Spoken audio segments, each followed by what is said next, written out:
Welcome everybody to this first issue, I guess, of Cello. I am Peter Romney. I'm a cello teacher in St. George, Utah. And our aim is to feature a different cellist or a different musician or just a different human being here on Connect. And we're going to talk to them about music and what it's done for them and what it can just do for everybody. And today we have a long-term colleague of mine. This is the inimitable Margaret Romney. Margaret, how you doing? I am doing great. I'm so honored to be on your first episode. Very first. This is a favor that Margaret has owed me since she was a very mean babysitter in our childhood. So, yes, Margaret, tell us a little bit about yourself before we get started. I live in beautiful downtown Longmont, Colorado, which is just a few minutes away from where Peter and I grew up in beautiful Boulder. And I am a public speaking and leadership communication coach. My motto is speakership is leadership. But my first career and undergrad degree were all around cello. So I was a cellist for years and years, taught, played, performed, organized groups, had a lot of fun. But I am kind of a restless soul, a little bit of a somewhere between polymath, ADD, I don't know, something in between. And in my search for what was next for me, I ended up volunteering with TEDx Salt Lake City there as they were getting started and establishing themselves as an organization. And they suggested, how about you work with speakers? And there was so much about public speaking that was so similar to, frankly, Suzuki teaching. Like, both of them are all about making a connection between teacher and child, speaker and audience. There's so much about taking ideas and breaking them down into small bits so you know that the listener is really getting it. And there's so much about keeping a future vision of where you are guiding the listener by the end. In Suzuki, you've got that, concerto level at the end, and with an audience, you have that, what's the takeaway? What do you want the audience to think, feel, and do at the end? So our aim on CelloConnect here is to talk to people about how music has helped them in their non-musical lives, basically. So Margaret, what you and I will do is just run through 2 or 3 questions about your musical background and things like that, and then we'd love to have you play a little bit of cello for us. You got it. So first of all, tell us a little bit about your musical background. First of all, do you have memories of what made you decide to want to play an instrument? And then tell us about a little bit about your musical journey. You shared this with me. We had incredibly arts-filled childhood. We were super lucky. For one thing, it was the 70s. So there was no 70s and 80s. So there was no internet. There was only one phone in the house. And then our parents went on a kick for years of no TV. So there was not a lot to do.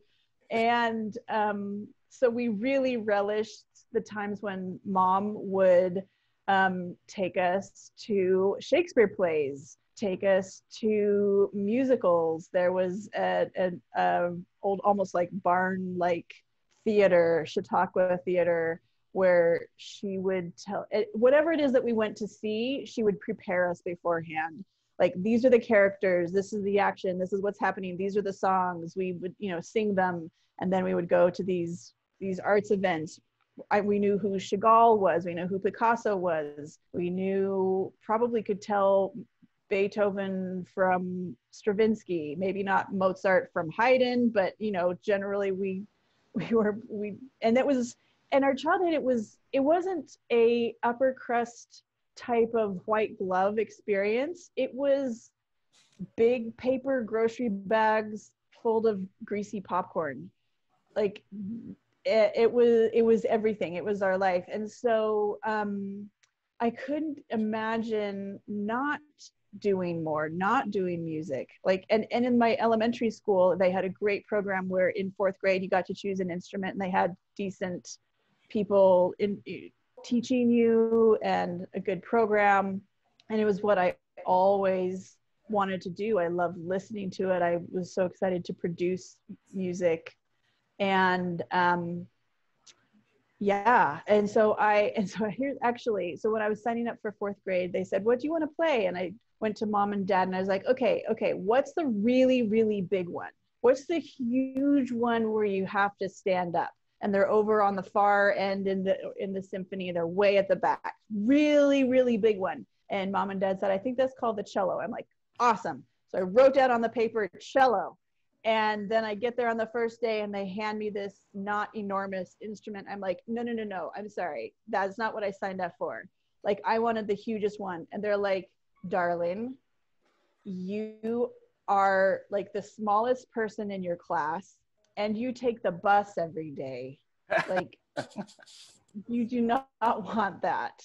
And I was like, no, that is what I want. And they're like, okay, you'll get to play more solos and more melodies if you do the cello. I was like, okay, fine. Yeah. So anyway, that was my introduction to cello. That your playing cello directly influenced my playing cello, because I don't actually remember mom and dad asking me what I wanted to play. So our brother Adam and I were kind of shoehorned into playing the violin for whatever reason. And then when we would go gigging at the Pearl Street Mall, collecting quarters from other folks, I had to stand there like a sucker, and I always got to look over and see my sister sitting down. So that's what I wanted. And so when we had a big move coming up, I told my mom that the cello sounded better in my ear or something, some line like that. And that's the truth of the matter, is that I just wanted to sit down for once. I love that. And her heart was warmed for so many years, and then she heard the truth. Yep. I don't think I broke that to her until I was like 16. It was way too late. Good call. I mean, you've talked a little bit about this, but I wonder if you might expand on it a little bit more. How cello playing has influenced your non-musical professional life? In quite a few ways. So there's always the discipline. Like, after 5 hours a day of summer camp at Meadowmount with 98-degree temperatures and 90,000% humidity, like, I know I can do hard things, or knowing how to teach yourself, like taking apart a concerto and putting it back together again and figuring out how to get from one end to the other. I feel like it's those same skills now as an entrepreneur when I have to learn a new email platform or marketing plan, or there's a lot of technology that goes into being an entrepreneur. Learn how to do my QuickBooks or intricate PowerPoints, and the technology. I'm like, I know how to take things apart and put them back together. I know I can do that. But it's really about the connection. It's really about a feeling in the room. And one thing that I learned was about performing. When I was in high school and for a long time in college, I hated performing. Like, my bow would shake. I felt traumatized. I would have to walk off the stage sometimes. Like, it just went really, really badly. And then there was an experience. I was living in Boston. It was Christmas time. I hadn't been in college for a few years. I also hadn't been practicing for a few years, but I had a community there of people that I just loved and adored.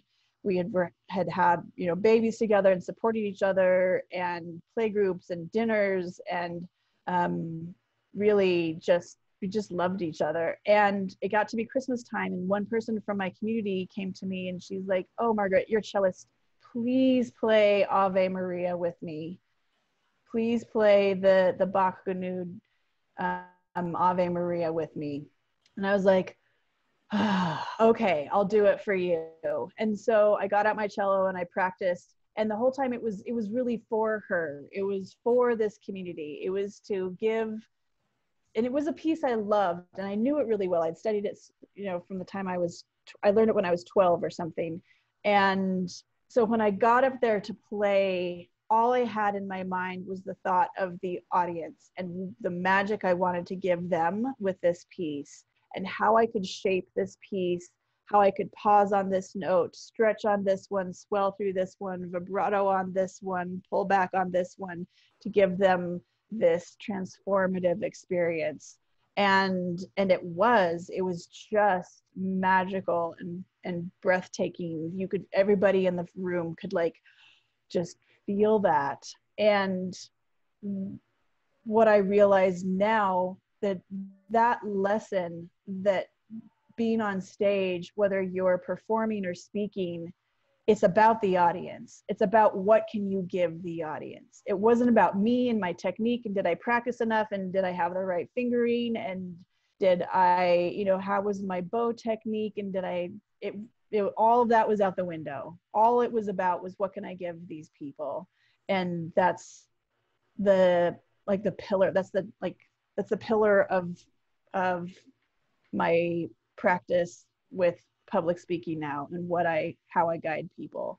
What is the gift you're going to give your audience? Awesome, thank you. So what do you want to play for us today? Oh, I'm going to play a really simple thing. So what I'm going to do is, it's going to take me a second to set up my cello. I am going to play Amazing Grace.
Terrific. Thank you, Margaret.